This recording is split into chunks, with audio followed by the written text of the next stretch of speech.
Anthony Joshua looks very relaxed ahead of his fight with Jermaine Franklin on Saturday, and a lot more talkative than we've seen him in a long time as well. However, Franklin said he didn't see confidence in AJ's eyes at the face-off. Instead, he saw worry and trepidation. And you know what? I saw the same thing. I didn't see the eye of the tiger there at all. It reminds me of that scene in The Matrix where the Oracle meets Neo for the first time. I see a man who has the gift, but he doesn't quite believe. And at 33 years of age, he's no spring chicken. If he doesn't have that confidence now, will he ever have it? A lack of confidence is a very serious thing in boxing. It's like having a Ferrari, but your grandmother's driving it. It ain't gonna win too many races. It might be okay against a Volkswagen, but against a Lamborghini? Nah. The human mind is a very strange thing. There are fighters with far less natural ability than AJ who have much more natural confidence. Dylan White, for example. If you could take what's in Dylan White's mind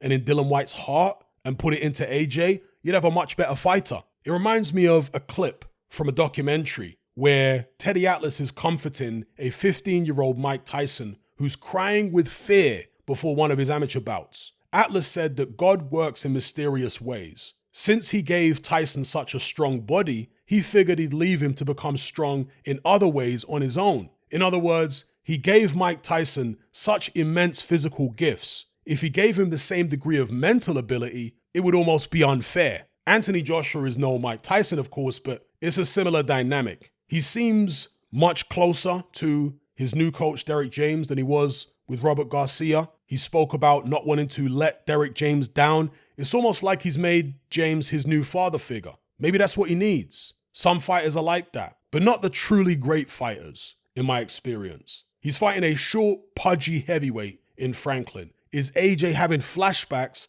of another short, pudgy heavyweight in Andy Ruiz? If the Franklin fight was chosen as a confidence builder for AJ, I always felt it was the wrong opponent. Franklin is the kind of guy where even if you beat him, it's hard to look good doing it. Plus, he doesn't help you prepare for people like Fury or Wilder because he's about 6'1" at best. Derek James has apparently pushed AJ beyond the limits in training. He's throwing 200 punches around in sparring. Sounds far-fetched to me, but we'll see. AJ said watching guys like Errol Spence train has inspired him to work harder. Derek James says he doesn't care about AJ knocking Franklin out. He'll just be happy to get the win. Perhaps he doesn't want to put too much pressure on AJ's shoulders. I can sense some trepidation in Derek James as well. He doesn't look or sound like he truly believes in AJ just yet. It seems like Joshua's main motivation here is to impress his coach. Is that a good thing? Time will tell. But anything less than a comfortable, conclusive knockout win for AJ isn't going to give him the confidence necessary to go straight into a fight with Tyson Fury. If he struggles badly, gets hurt, dropped, or even loses, then surely it's the end for him. If you go from beating Vladimir Klitschko to losing to Jermaine Franklin, that's a clear sign of regression. Saturday night is going to be interesting. Will AJ turn back the clock, or will he have his clock cleaned by Jermaine Franklin?